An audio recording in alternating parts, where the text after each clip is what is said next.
Welcome, sir. Now I'd like to invite our panelists. Can we have on stage Professor Narendra Mohan, the Director, National Sugar Institute? Everybody, please welcome Professor Narendra Mohan.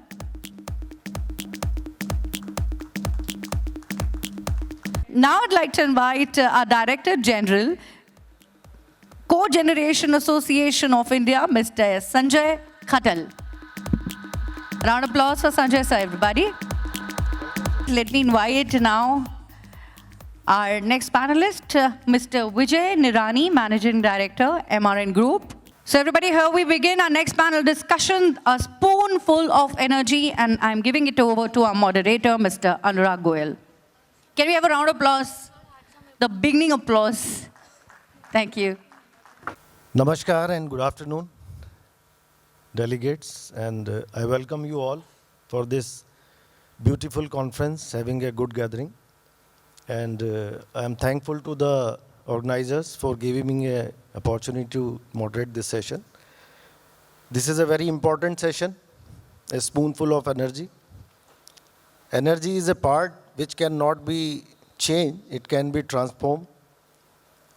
The sugar cane is a part which is having a lot of energy, and we can transform it in the form of sugar, ethanol, power, bio-CNG, and there are some more untapped potential also available in the sugar cane, which is still under discussion and under inventions.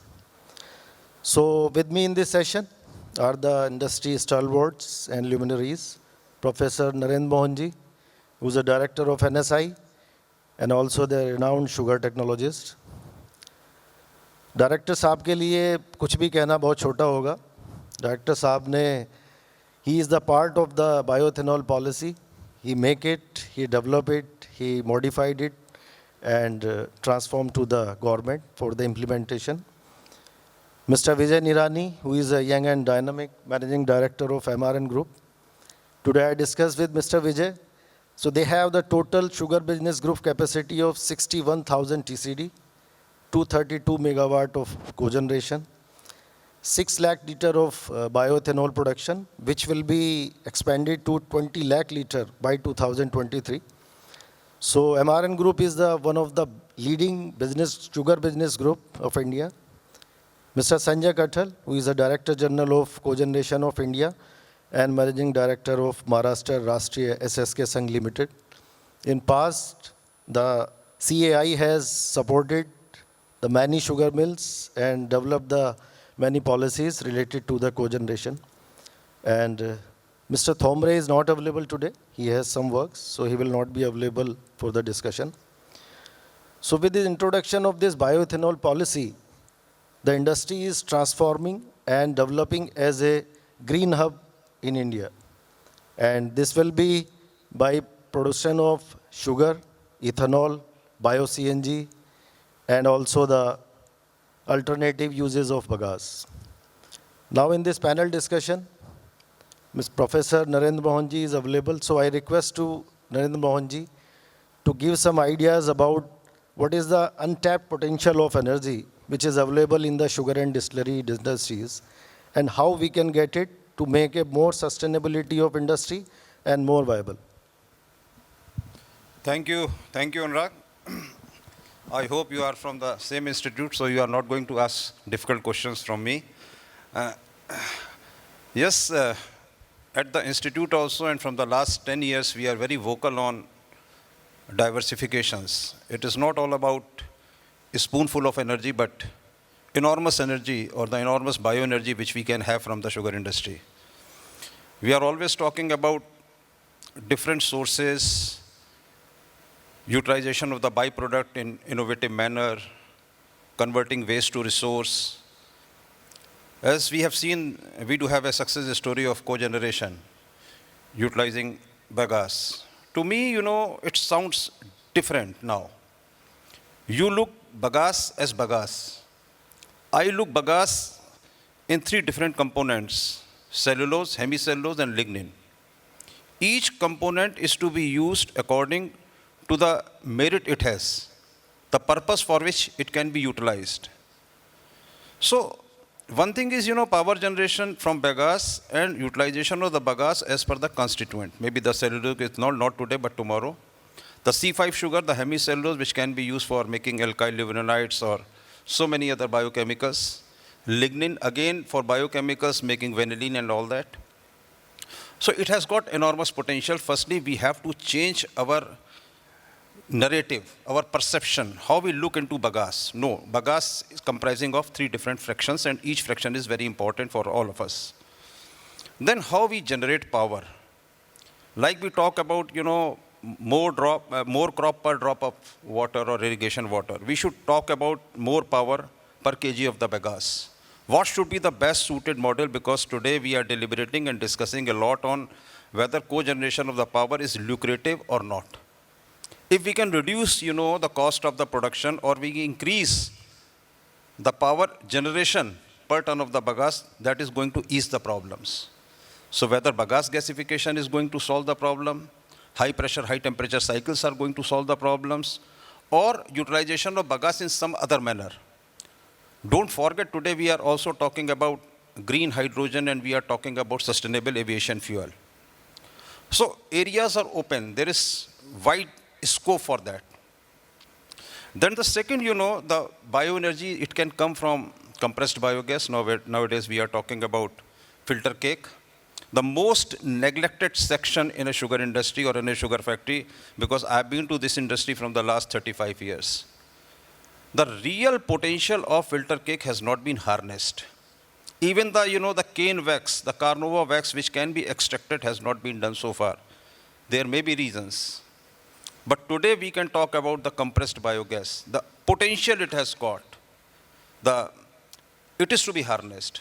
So we can have the ways and means, and we can have the ways and means how we can operate the bio-CNG or the biogas plant round the year. Because first question will come, because we are running our sugar factories for 4 or 5 months. How we are going to ensure availability of the filter cake? So can we store the filter cake? Because the organic content will decompose. So that area is to be addressed. Potential is there. There are challenges, and we have to see how we can overcome those challenges, and we can take this forward. Already, MRN, they are doing it. In Rohana Kala and UP also, we have put a plant. So there are initially, the teething troubles may be there, but we have to look into this aspect, and we can think of the quantity or the quantum of the energy we can have from the filter cake. Ethanol, as you rightly said, it is very close to my heart, and fortunately I was there while framing the ethanol policy, and particularly while we were discussing on differential pricing policy for the ethanol. Still I look into ethanol, but I look ethanol with a caution. Because there are few things which are always haunting me, or I keep myself aware, or I keep my eyes and ears open. We have to look into the market dynamics. Sugar industry, as I said in the morning session also, has got a limitation, and it has got a factor which is dealing with the relative economics of sugar and ethanol. It is not like that today we are having the surplus, so we can put a distillery and we can write off the excess sugar or excess grains. No, investments are not made for 1 year, 2 years, or 3 years. They are made for pretty long time. Ultimately, you have to just look into the ROIs. So that way we have to, keep a watch on how the things are moving, how bio-CNG vehicles are coming, how electric vehicles are denting, because one policy should not impact the another policy. Right now we are bullish. We are talking good about the ethanol, because you do have a fantastic ethanol policy where the government is supporting by all means. We were also discussing on, the total scenario is linked with each other, because sugar industry and standalone distillation units. Sugar factories may be comfortable because you can have any model which is suiting to you, partial diversion of the syrup, partial diversion of the syrup and B heavy, partial diversion of the syrup and C heavy or C heavy, whatever it is. But when every sugar factory is coming up with a distillery or ethanol unit, how the standalone units will survive? If the cost of the molasses that escalates, then it will not be viable for them to make the ethanol. So areas, do it with efficiency, increase the productivity, look into the market dynamics, look for alternate feedstocks. That is going to be the mantra for success. Thank you, sir. And regarding this alternate use of bagasse, I want to tell you the delegates also.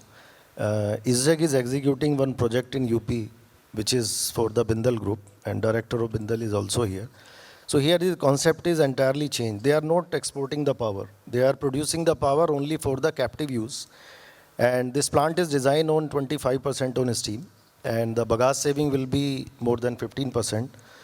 So in this case, the bagasse will be depithed, pith will be separated out to the pithas, and the fibrous portion will be separated out. And a special high pressure boiler is developed by ISGEC, in which the 100% pith will be burned, and this fibrous portion will be the raw material for the paper plants. So this is a different business model where the paper plant will survive with a low cost of the bagasse or fiber. Sugar plant will survive when they are selling this fibrous portion or the bagasse, you can say, to the paper plant with a reasonable price. So this concept is also coming with the alternative bagasse. Now my next question is to Mr. Vijay Nirani. As in, from the filter cake, the bio-CNG and LPGs are coming, and we are talking from last 3 to 4 years about this, but nothing has come on the surface because very few projects has come up. So why this is not coming, or there is any deficiency in the government policy, or what is the reason behind this? At the outset, I thank ChiniMandi for giving this opportunity for all the industry to come together and have this brainstorming or a discussion on how the sector moves forward. And with that, I would also, at the outset, thank Dr. Mohan, sir. Your contribution to this sector of this in the last few years has been phenomenal, sir. Thanks to the brilliant policy that the government of India has taken up. Now, so far, sugar industries only used to be called as the sweeteners or the providers of sweeteners, but now that myth has gone away, and now we are a thorough bioenergy complex. So earlier, the sugar used to only be an energy producer to the human body. Now, sugar industries are energy providers to everything that we see, feel, or touch. So, like Sir just spoke of ethanol, there is CNG, there is CBG, then there is ethanol again that can be derived out of bagasse. So let me tell you, Nirani Group came forward. So there's a scheme called Satat. There is a policy to enhance and boost natural gas, compressed natural gas or bio-CNG.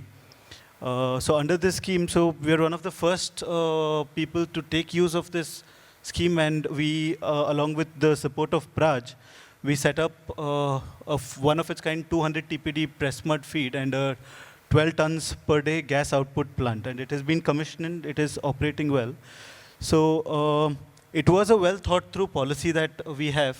So I think it still has some lacunas. So on a lighter note, sir, आपका उसमें थोड़ा काम लगेगा, आपका input आएगा तो a lot of our industry will start setting up these press mud plants. The challenge we are facing as an industry there is generating or extracting biogas out of press mud is not a challenge. It's a basic digester you have, which we have been doing in our CPUs or ETPs since ages now.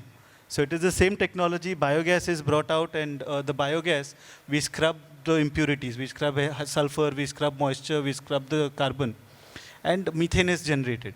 So once methane is generated, if we compress it, it becomes CNG. If we liquefy it, it becomes LNG. No rocket science there.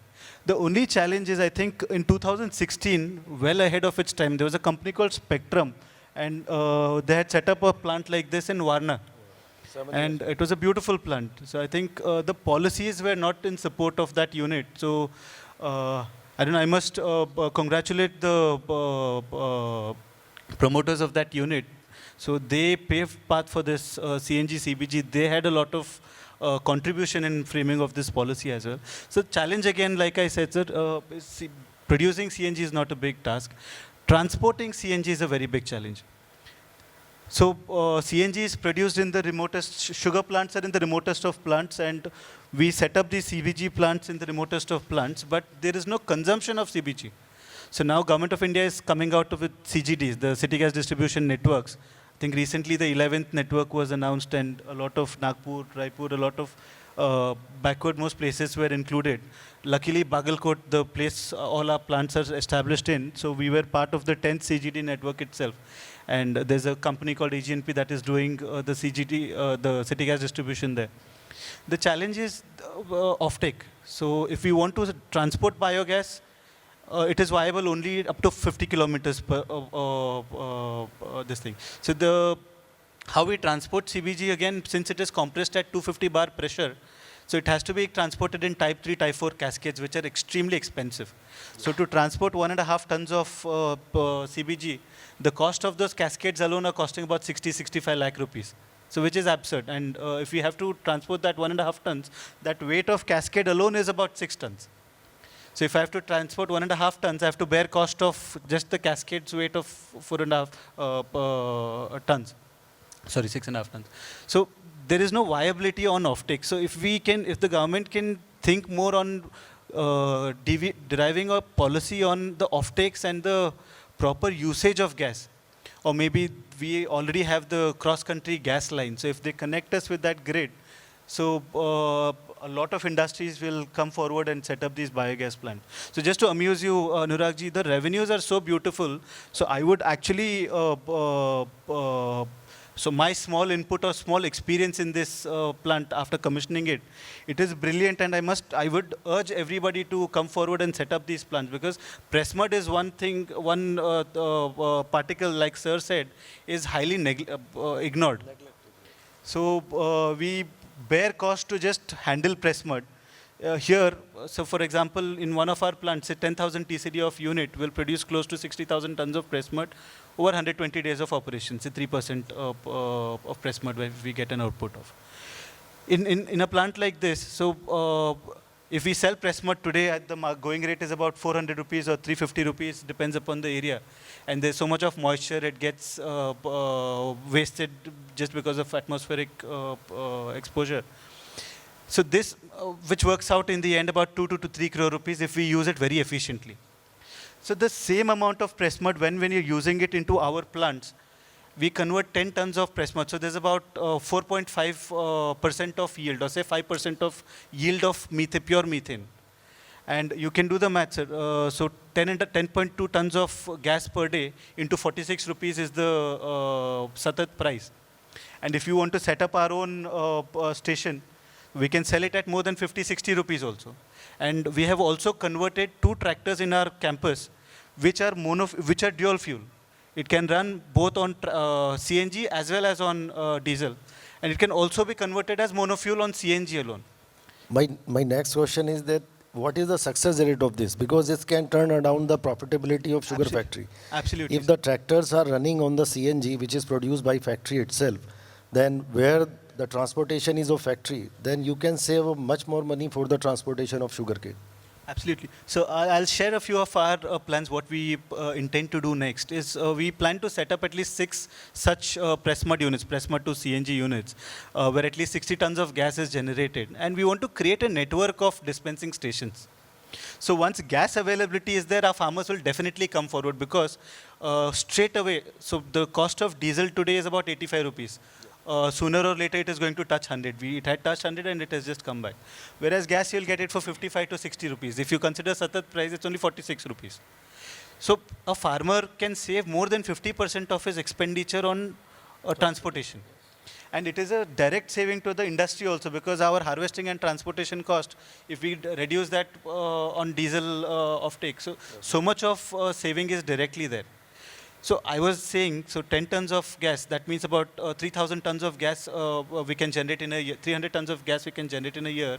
So there, the revenue itself is more than 70 crores. So essentially what we have done is that 3 crore rupees worth of press mud, which we could have done, we can create a revenue of more than 70 crore rupees. Anybody can do the math. So I would definitely urge everybody to consider establishing, maximizing profits from press mud. Thank you, Vijay ji. And we will see what is the result of the tractors, because this will change the entire scenario of the industry. Just on the tractors, so the tractors have been operating very efficiently. So I must say the mileage has increased. So the recorded mileages that we have seen is if we get 1:1.1 to 1.2 output in CNG on the higher side.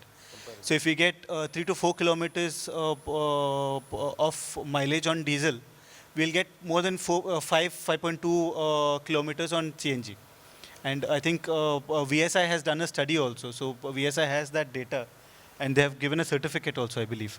So, so it is going to be, and there were some people who thought that power will reduce, so huge loads of sugarcane cannot be transported because if power reduces, it won't be viable. So there is no issue as such. So if gas is maintained at 220 bar plus pressure, so the power and torque we are definitely going to get. So there won't be any trouble with utilizing it for our transportation of sugarcane.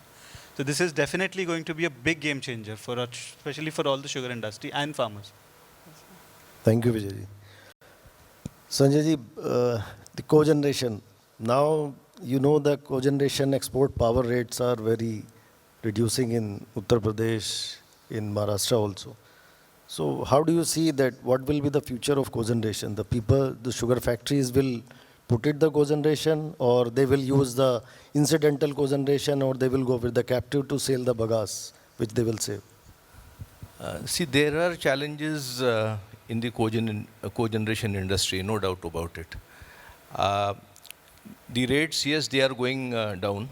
But I believe the way, regulatory authorities are trying to view cogeneration issues and the decisions that are coming out of the regulatory commissions, they are trying to compare technologies which are not really comparable with each other. So comparing, oranges with apples, that is where the exact situation is. So what is really happening is they expect that the rates should be compatible to those of solar energy or wind energy. So I think probably the subject needs to be understood in its proper perspective by the regulatory authorities and the decision makers. See, ultimately what is very important is that whenever we take up any economic endeavor, it should make a matter for a circulating economy. See, you do solar energy, you do wind energy. I don't think that is as much contributing to a circular economy than a cogeneration mill or a ethanol plant or a sugar plant would be doing. See, ultimately you are making sense to a lakhs of farmers. So the entire money that is churning in, it is churning in through a lot many stakeholders, which may not be the very case with solar energy or with wind energy. Obviously, there are challenges. Fundamentally, the DISCOMs are in a bad shape. So obviously, government doesn't want that, keep on funding the DISCOMs at the cost, where governments also take some very popular decisions in terms of, waiving of the electricity charges and all that. So there are challenges. But to me, if we are looking at electric vehicles has a big potential in this country. I believe, and if we are thinking of a 5 trillion economy, the energy needs are going to grow. You are going to require decentralized energy. And to that extent, I think cogeneration, despite whatever passivity may have come in, or there may be, now concerns whether this is going to really thrive or not, I think cogeneration will be there to stay, honestly. Okay. Sanjay, Professor? I think we should not forget about how much, power generation is through fossil fuels, even today.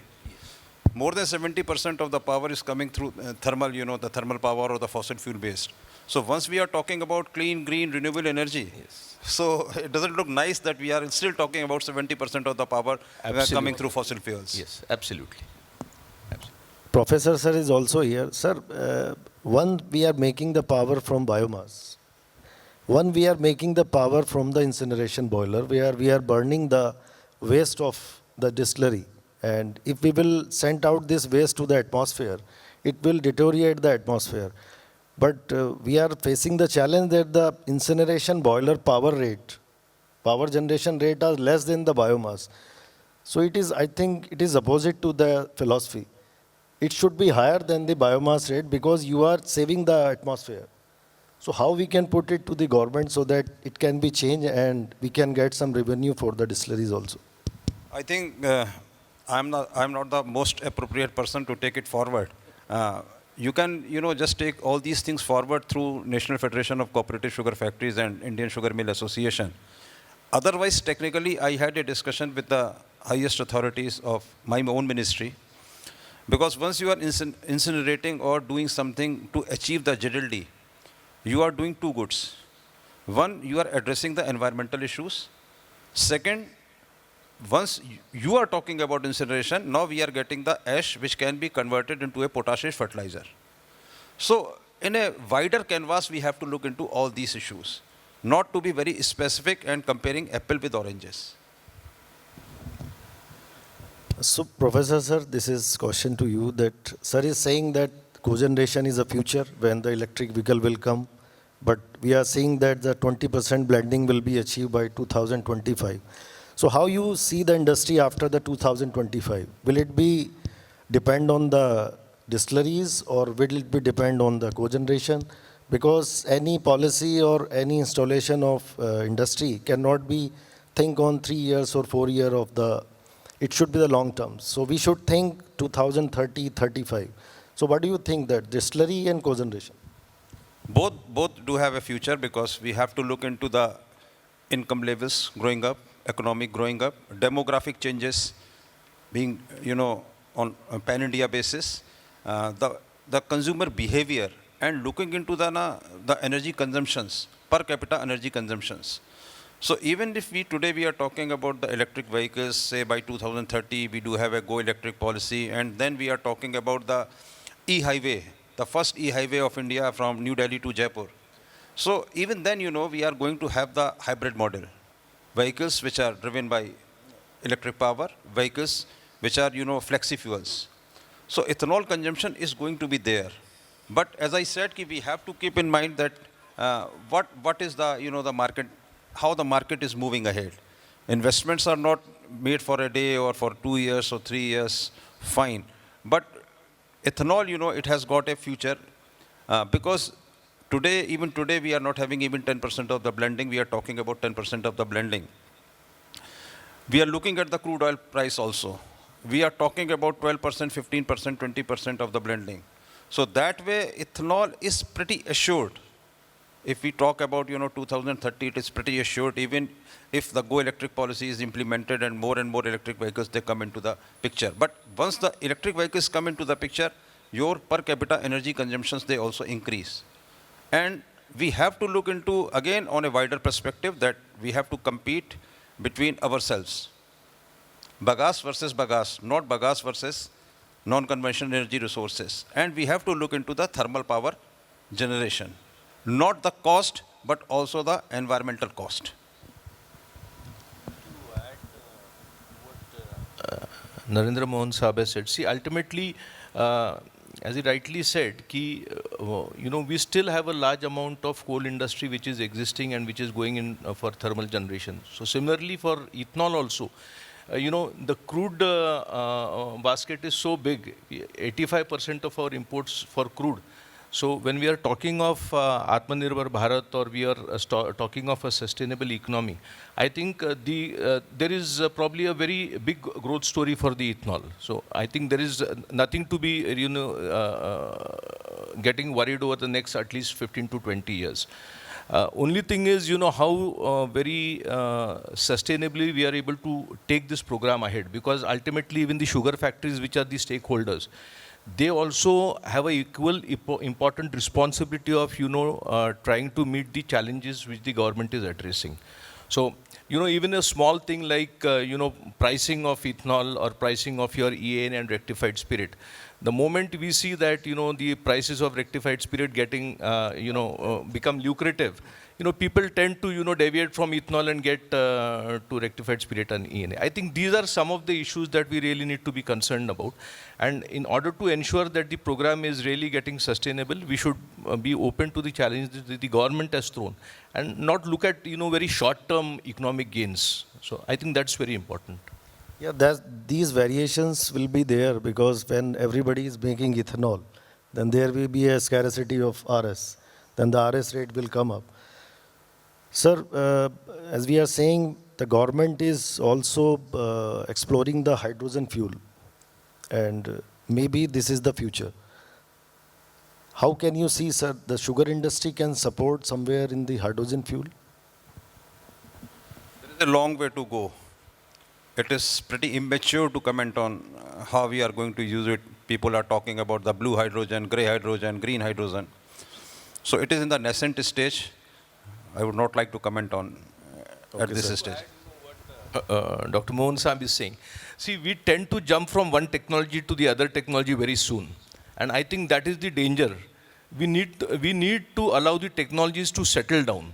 See what has happened in the case of irrigation also. Once upon a time, we were all into flood irrigation. Subsequently, the next technology was, get into sprinkler irrigation. And then subsequently, it was drip irrigation. But if you see the Indian story, we had a small amount of sprinkler irrigation which came in, but then we suddenly, jumped to drip irrigation. So each technology will be having its own advantages and own specificities. So wherever you have, row-to-row crops and plant-to-plant distances, well, probably drip irrigation is a fine thing to go about. But wherever you have, say, probably, row crops, the sprinkler irrigations could make a much more worthwhile proposition. So similarly, I think in the energy sector also, thinking about hydrogen at this stage and really making worried about that, I think let the technology settle down, because ultimately hydrogen is also very explosive. It's something like giving an atom bomb into the hands of bin Laden. So I think the technology has to settle down. There has to be, we have to ensure that, it is leak proof. So all these issues are going to matter before any of the, at least the sugar industry can respond to the hydrogen potential. It can be more like conceptual today. We are talking about the 2G ethanol from the last so many years, but Exactly. still we have to get a breakthrough, whether it can be, viable or not. Still we are competing with that one. So it will take its own time. Today it is not fair enough to comment on that it is going to become the future of the sugar industry. You are absolutely right, sir. We are hearing from last 4 to 5 years about the 2G ethanol. And initially some projects was launched, but due to the capex and the problem of OPEX, these projects are not kicked off, and these are under discussion. But initially, sir, recently ISGEC has developed 2 boilers in Haryana, which are using the paddy straw as a 100% consumption. And these boilers are designed with the foreign technology.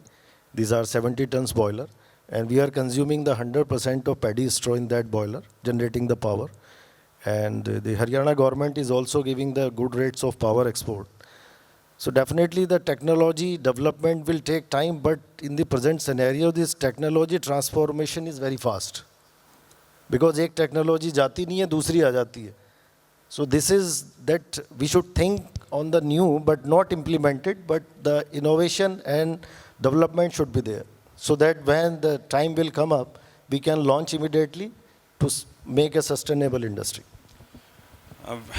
बहुत अच्छा आपने अनुराग बोला, and very true also, because in sugar industry we used to talk only about sugar, not beyond sugar.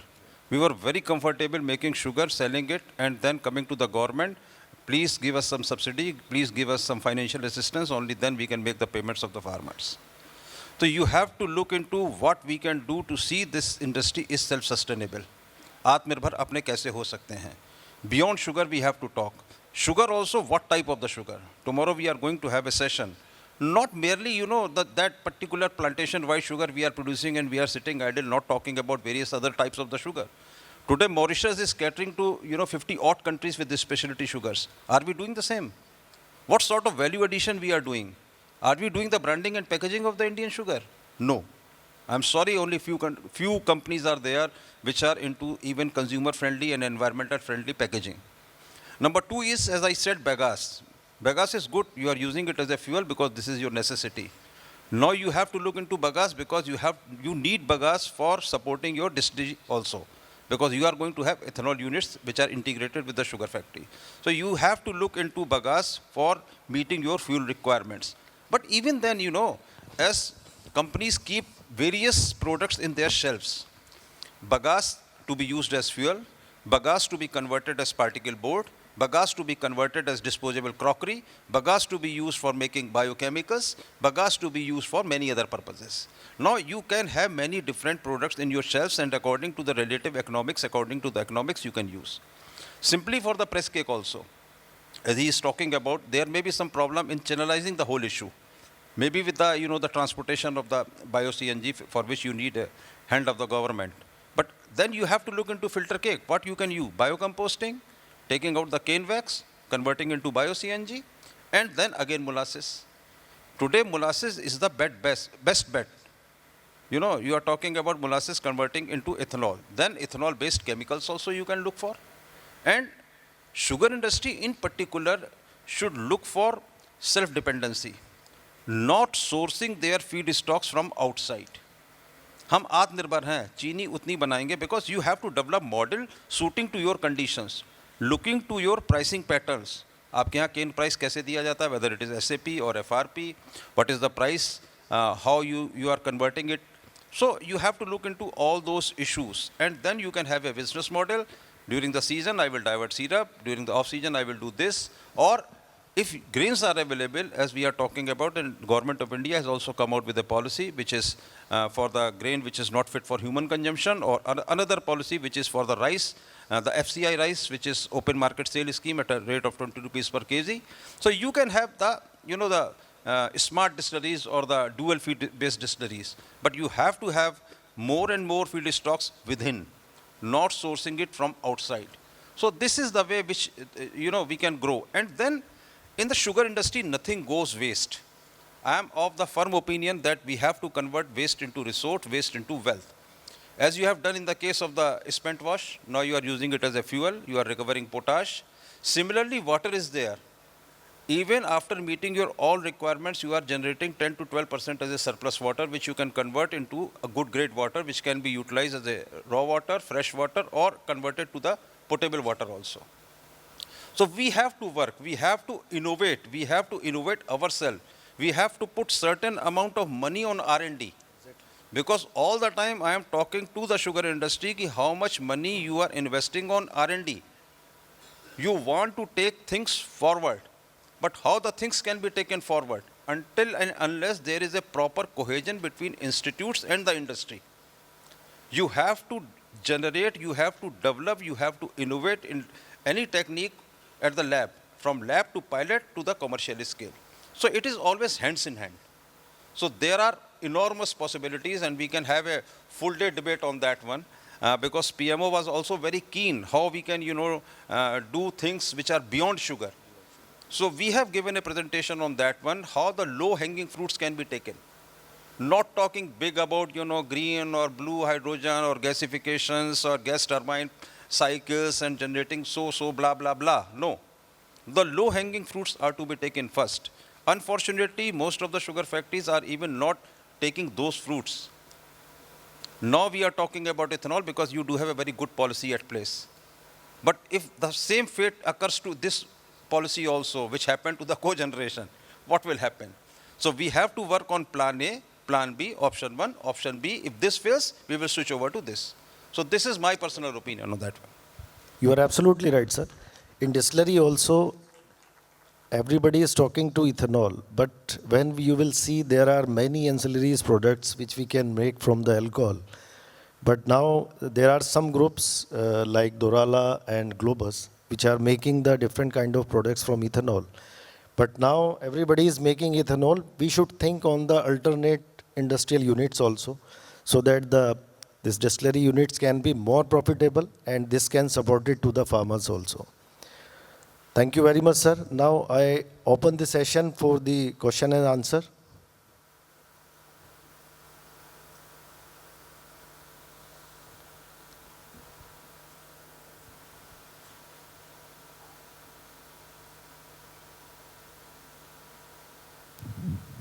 Like liquid fertilizer or the mass you get after the CNG production.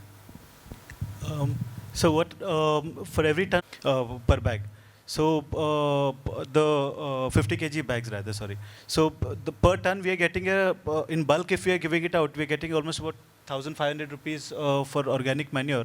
And there are a lot of companies that if we brand it and if we give it out, the revenue on that again goes up to 3,000 rupees. So there is another interesting thing, sir. If we pack it in 1 kg, 500 grams, and 5 kg pouches, which sells in our supermarkets, it can be used for all our plantation like these in-house balcony and all. Sir, you will not believe the kind of revenues that is there. So for 1 kg bag, even if you sell it at 300 rupees a kg also, it will go. So it has got huge potential. Now my question about liquid disposal. Yes, sir. So liquid, what we are doing right now is we have so we have a cane growers club called a 100 ton cane growers club. So for the first 3 months, we have sent it to all the major institutes, the liquid that we have received for test. And we have received the test certificate, what the contents that it has. And it is certified as one of the very good organic fertilizers. The only challenge is it should not go into the flower of the sugarcane. It has to be fed through the bottom. So once that the liquid manure is given, the growth of sugarcane is enhanced, sir. So it is a very good organic fertilizer. So far, for the first 3 months, we have said we will give it free of cost. And once market is made, we will start selling it as a product as well. So go at via tanker basically. Absolutely, sir. Via tanker and via the hose that we require. Yes, sir. Thank you. Dr. Dongre, very nice discussion. I fully agree with Dr. Narendra Mohanji and your Nirani ji, what your experiments and ISGEC people are, so they are coming up with new type of boilers. As you rightly said, bagasse, when we look at, should we look at as a biomass rather than as a fuel? Because at the moment, what happened, no, we are using for cogeneration also, and then we have to see that how we can sustain. Because you see, in practice, whether you make it from cogeneration bagasse or you do it from solar, finally, the customer will say at what cost I will get it. Otherwise, somebody has to support you. So my suggestion is that when you look at bagasse as a biomass, then picture changes differently. And many times what happens, no, I mean, whenever you talk about bagasse, we are directly jumping to 2G ethanol, which is very difficult. I mean, in US, this Department of Energy supported 7 plants. And the cost of plant is rightly said something like 1,000 crores. So that technology, even though, I mean, scientifically, technically, it is possible, commercially, it's not feasible. It has been proved beyond doubt, and internationally, people are not going for that. My suggestion, as you rightly said, that you see, bagasse contains lignin, hemicellulose, and cellulose. And hemicellulose gives good quality perforol. How many people in India have gone for perforol? Whereas, for example, Indorama, company in Thailand, they make very good perforol using what I should say, this maize straw, whatever stillage kind of thing. So my suggestion is that instead of just going in one direction of 2G ethanol or something burning bagasse, can we look into some kind of other alternative process? For example, we are working in NCL. I mean, this is last month's story only. We got very good process for separating cellulose, then hemicellulose and lignin. Now this, this cellulose is coming as a microcrystalline cellulose, which sells at something like 200 rupees to 300 rupees a kilo, which goes into pharmaceutical for making tablets. So these kind of things, even though they are small quantity at the moment, but slowly once you get into that, you will end up with so many other products. Like once you make perforol, you can go for so many other products. For example, lignin. Even we talk about lignin, till date, a commercial process for converting lignin into a value-added product, people are working. So what I mean to say, as he rightly said, that how much money we are spending on R&D in sugar industry. Actually, I am associated with sugar industry as my hobby. What I have seen, the sugar industry is driven by suppliers. I mean, very few R&D processes have come out from the institutes which has been accepted by sugar industry. Whereas, for example, ISGEC, it goes there with their own technologies. They say, okay, we have done this incremental improvement here and there. But as such, rightly, to work on certain projects, it needs a lot of money, it needs a lot of funds. So sugar industry should be ready to spend on that. This is what my suggestion, that bagasse should be looked into as a biomass. You see, all over the world, nowhere this kind of biomass is available. Every day, something like 2,000 tons, 3,000 tons with 50% moisture. Immediately, if you use for some other application, definitely you will be at much higher level than US and other things. For example, US people, when they talk about biomass, their logistic cost is so high that they cannot compete with you. So this is what my humble submission, that yes, we should look into bagasse as a biomass rather than a fuel. Thank you, sir.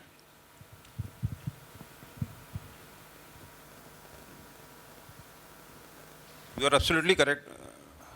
And we are also of the same view that instead of looking at bagasse as a fuel, we have to look into bagasse as a biomass. Sugarcane is a divine crop, and we are blessed to have, biomass in such enormous quantities in the sugar industry or sugar factories. So we have to take, adequate measures to harness the potential of this biomass instead of looking it as a fuel only.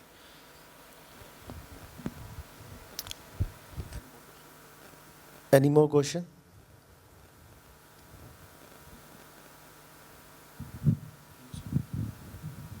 नमस्कार sir. Sir, cogeneration से related question है. Sir, हम लोगों का sugar mill Madhya Pradesh में है. हमने 2016 में 30 मेगावाट का कोजेनरेशन प्लांट लगाया और वहाँ के इलेक्ट्रिसिटी बोर्ड ने, तब तक वहाँ पॉलिसी थी पीपीए करने की. जब हमारा प्लांट लगा उन्होंने पीपीए करने से मना कर दिया. हम लोग पावर एक्सचेंज में अपना इलेक्ट्रिसिटी सेल कर रहे हैं, लेकिन एक प्रॉब्लम आ रहा है क्रॉस सब्सिडी का. क्रॉस सब्सिडी जहाँ पर अपना on consumption if it is below 51%, तो लगभग 2 रुपये यूनिट से क्रॉस सब्सिडी उल्टा इलेक्ट्रिसिटी बोर्ड चार्ज कर रहा है. क्या ये प्रॉब्लम हर स्टेट में है या केवल मध्य प्रदेश में है, और इसका सॉल्यूशन क्या है? सर, एक और है, यदि हमें अपने पावर का, हम लोग लगभग 20 मेगावाट एक्सपोर्ट करते हैं और 10 मेगावाट इन हाउस कंजम्पशन है. अब यदि हमें अपने पावर का इन हाउस किसी अदर इंडस्ट्री में यूज़ करना है, तो क्या क्या ऐसी इंडस्ट्री हैं जिसका रॉ मटेरियल पावर हो? जहाँ तक इशू स्टेट स्पेसिफिक इश्यूज़ क्या है, तो मेरे ख्याल में महाराष्ट्र में तो ये प्रॉब्लम हमको कहीं दिखाई नहीं पड़ी है. बट आप जो एमपी के बारे में बात कर रहे हो, तो I think if you can just give us the details, उसको देखना पड़ेगा कि आप वहाँ के. नहीं सर, ये शायद 2003 की इलेक्ट्रिक पॉलिसी में ही है. For it is for all states, not only for MP. ये अदर मैटर है कि किसी दूसरी स्टेट में ये क्रॉस सब्सिडी ना ली जा रही हो on self consumption. I think what we will do is, honestly, giving an upfront answer to that would be difficult on my part. So if we can just have the exact details with our association, we'll just take a look at that and we'll respond to you accordingly. Sir, I'll share something on that. I'll share something on that actually. Sir, वो energy department के साथ एक और चीज़ ये है कि it is a very complicated department in the first place, or maybe it has been designed to be complicated, I don't know. Karnataka में एक इशू है कि any sugar unit which has a PPA, any kind of a PPA, उनको जब आप power import करते हैं, there is a different for old PPA जिनके पास था, there is a charge of 1:15% का आपको वापस रीपे करना पड़ता है. या for the new units, how much ever you import, you pay 7 rupee 20 paisa power unit. For those units that don't have any kind of a power purchase agreement with the HESCOMs or the DISCOMs of the state, एक issue एक ऐसा था कि they started charging under section 5 or something in the Electricity Act, where power import price itself was 11 rupees. तो हमने उसको challenge किया, काफ़ी बार डेलिब्रेशंस हुआ, वो मानने के लिए तैयार नहीं थे जो सीनियर्स थे वहाँ पे. Then it was all question of interpretation. Then when we got out all the documents, we read through everything, then we presented it to them. Then they said कि नहीं ये सही है, 7 रुपये 20 पैसा ही लगना चाहिए. And आप मानेंगे नहीं, 1 साल तक उन्होंने ज़्यादा चार्ज कर रहे थे. So now they have come back and charging 720. So there is also one thing that interpretation of these laws also are very important. Nirani is rightly saying, see, interpretation is also an issue, because just in Maharashtra we have now come across issues where, the DISCOM, is saying that whatever PPA agreement has gone into place, whether the units that you have fed to the grid are in excess of what the agreement is saying. Now, what the agreements are essentially saying is that whatever is surplus after your captive consumption, that is to be fed to the grid. And now, suddenly the DISCOM is coming out and it has started deducting the payments from the sugar factories. Ki despite the PPA being there, since you are expected to consume 40% of the units and only 60% can be fed to the grid, anything over and above that, we treat that as excess. So, as Mr. Nirani has been rightly saying, there are issues of interpretation, both at the DISCOM level. They are in a bad shape. Therefore, they are trying to rake up issues to see that how best they can, really come down on the prices at the average purchase prices. So, these are issues, but I think one by one we'll have to take them. Now, we can take the last question of Sanjay Patil Sahab.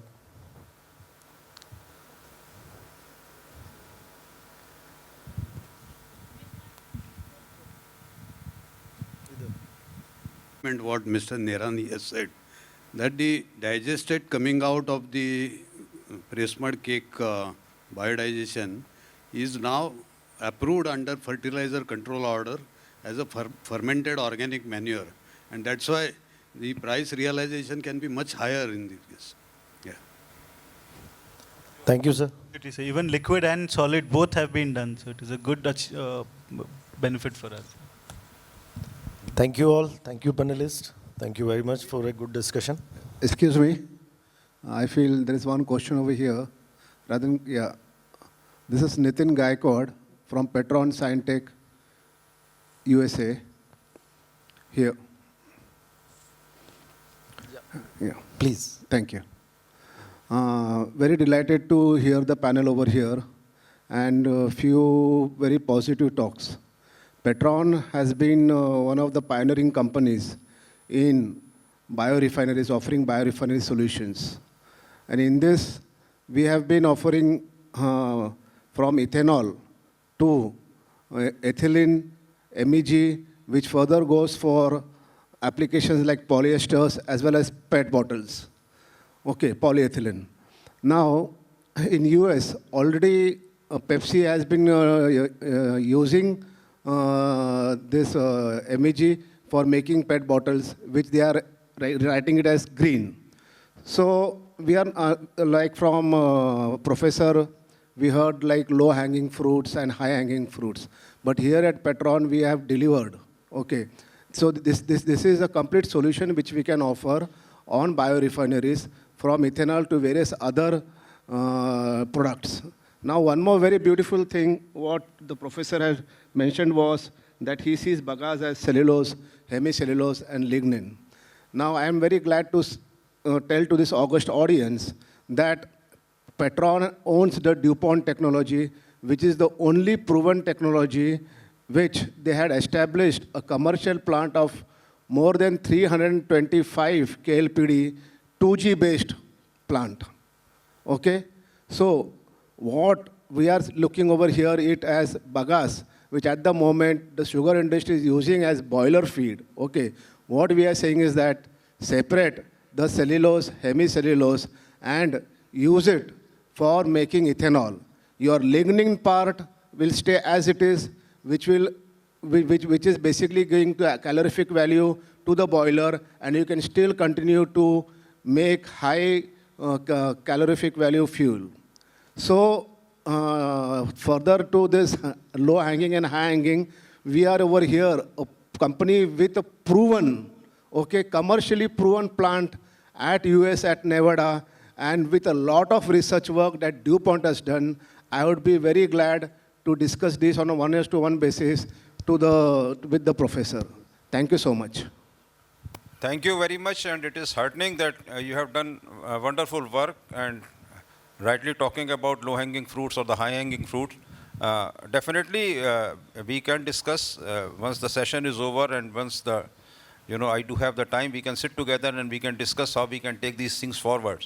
Because you are talking about developing the technology on the commercial scale as well.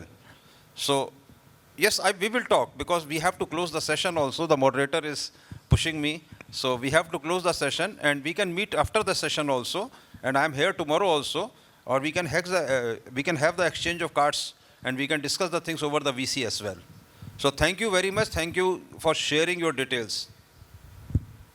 Thank you very much for a very interactive session. Over to you. Thank you so much, Moderator sir, and all our panelists. Before we go ahead, we have something to show you. So I think people are applauding. Yes, please, go ahead. Please. This is something I will urge you to do again and again. Please, without me feeling shy, please applause as much as possible. It brings in the energy in the atmosphere. Okay, everybody. So before we go ahead. Absolutely, literally, sir. Wow, love the way you connected it with the topic. True, absolutely true. Okay, so we're really glad to see younger generation, enthusiastic about the sugar industry. So now we have a small video to show you exactly what the MRN Group is doing at this moment. So let's have a look what is MRN Group is up to. Okay.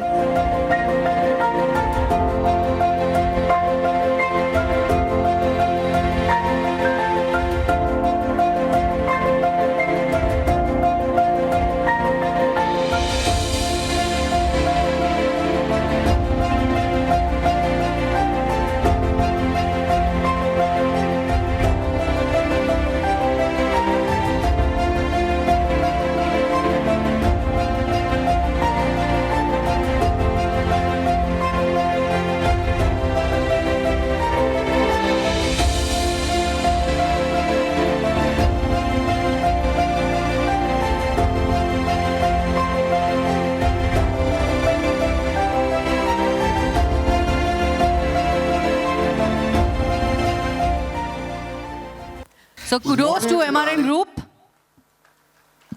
And here we have our very own, the person who is behind all this, Mr. Vijay, right? So Vijay, can you just wave your hand out there? Round of applause for Mr. Vijay from MRN Group. Okay. You were saying something? Nobody? Okay. Cool.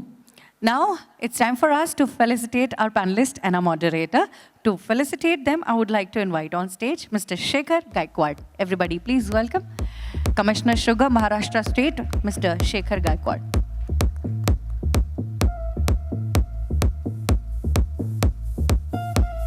Now I request Shekhar sir to kindly felicitate firstly Professor Narendra Mohan, the Director, National Sugar Institute, our panelist, Narendra sir.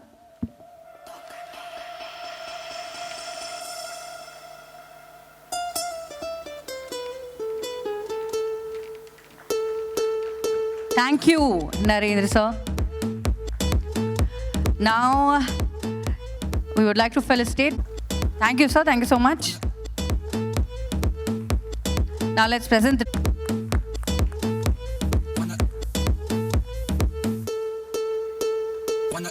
and last but ISGEC Heavy Engineering Limited, our moderator, Mr. Anurag Goyal. A louder round of applause for him, for he was the one who has woven this fantastic panel discussion. Thank you, moderator.